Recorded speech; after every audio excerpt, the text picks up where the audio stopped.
दिल छूने वाली सच्ची प्रेम कहानी। मेरा नाम अनुज है और मुझे पहले और शायद आखिरी प्यार 14 साल की उम्र में ही हो गया था।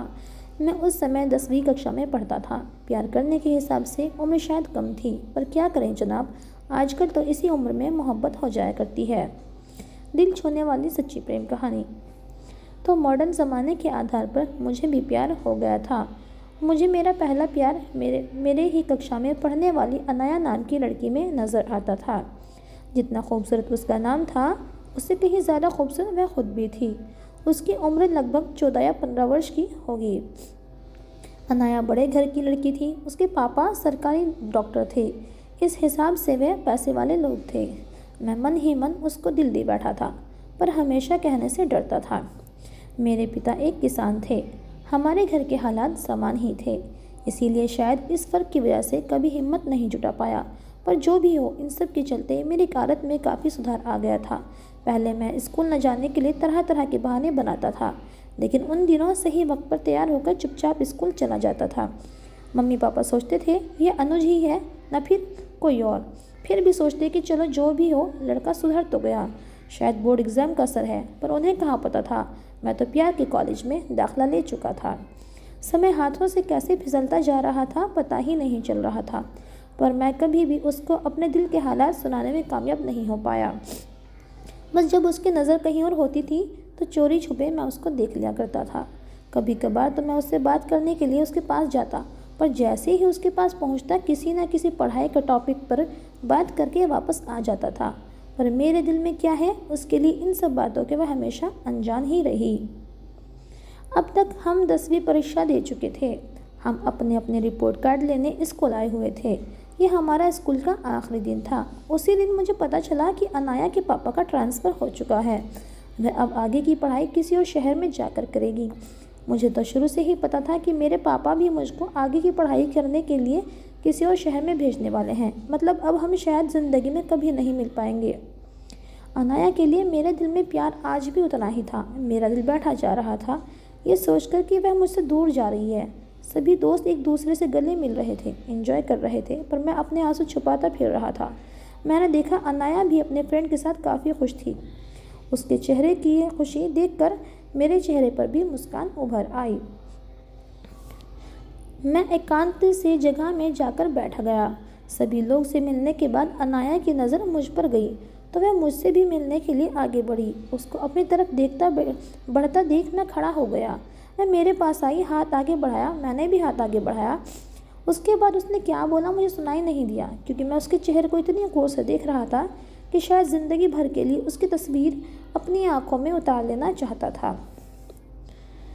मुझे होश तब आया जब उसने अपना हाथ वापस खींचा और न चाहते हुए मैंने उसका हाथ छोड़ दिया।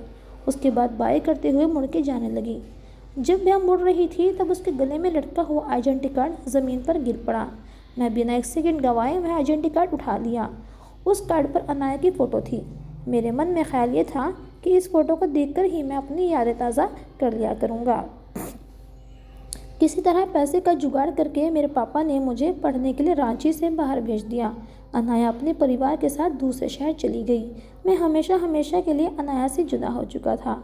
समय को कौन पकड़ सकता है। समय बीतता गया, मैंने अपनी पढ़ाई पूरी कर ली और एक बड़ी कंपनी में अच्छी तनख्वाह पर नौकरी भी मिल गई।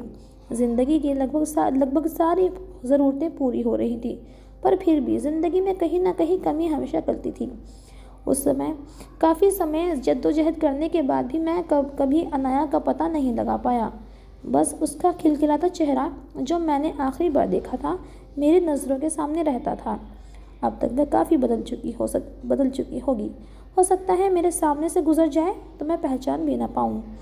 अपनी पत्नी के चेहरे में मुझे मेरे बचपन के प्यार का चेहरा दिखने लगता, लेकिन फिर भी मैं आज तक कभी भी अपनी पत्नी से महसूस नहीं होने दिया कि मैं आज भी किसी और से बेइंतहा मोहब्बत करता हूँ। आखिर में मेरे लिए अपना सब कुछ छोड़कर आई है, तो उसका हर तरह से ख्याल रखना मेरा फ़र्ज़ था। एक दिन की बात है, मैं अपनी बचपन की डायरी खोलकर बैठा ही था। उसमें से अनाया का आइडेंटिटी कार्ड निकल के ज़मीन पर गिर गया। उस पर लगी अनाया की तस्वीर को देखकर मैं अपनी आंखें गीली होने से रोक नहीं पाया। मैंने अपने आंसू पोंछे ही थे कि तभी मेरी पत्नी अनाया एकदम से कमरे में आ गई।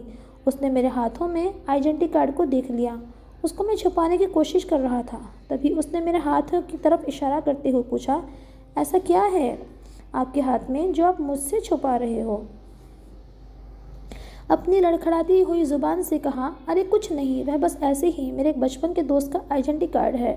ये कहते हुए मैंने वो आइडेंटिटी कार्ड डायरी में बंद कर दिया। मेरे इस तरह के व्यवहार से मेरी पत्नी की उत्सुकता और बढ़ गई। उसने बड़े ही प्यार से मुझसे कहा, लाइए मुझे भी दिखाइए। इतना कहते हुए उसने डायरी मेरे हाथ से छीन ली।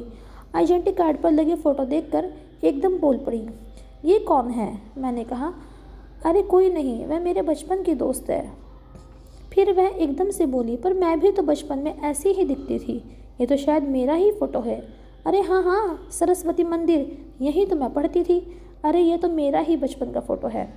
इतना सुनने के बाद मैं तो एकदम सुन रह गया। मुझे लगा मानो मैं सपना देख रहा हूँ। कहीं ऐसा ना हो कि मैं खुशी से पागल ना हो जाऊँ। मैं उसे फिर पूछा, सच में तुम्हारी ही फ़ोटो है? उसने अपनी बात पर जोर देते हुए कहा, हाँ बाबा पक्का, ये मेरा ही फ़ोटो है। पर ये तुमको कहाँ से मिला? मैं छूटते ही बोला, पर मैं तो इस लड़की से बचपन से प्यार करता हूँ। इतना बोला ही कि मेरी आंखों में आंसू की गंगा जमुना निकल पड़ी। उसके बाद मुझे और यकीन दिलाने के लिए मेरी पत्नी अनाया ने मुझे अपनी पर्सनल डायरी दिखाई, जिसमें उसके कई सारे बचपन के फ़ोटो लगे हुए थे। अब तक मुझे यकीन हो चुका था कि ये वही अनाया है जिसमें बचपन से प्यार करता हूँ। उसके बाद अनाया ने मेरे आंसू पोंछे मुझे अपनी बाहों में भर लिया, क्योंकि वह भी जान चुकी थी कि उसको अभी से नहीं बचपन से चाहने वाला पति मिला है।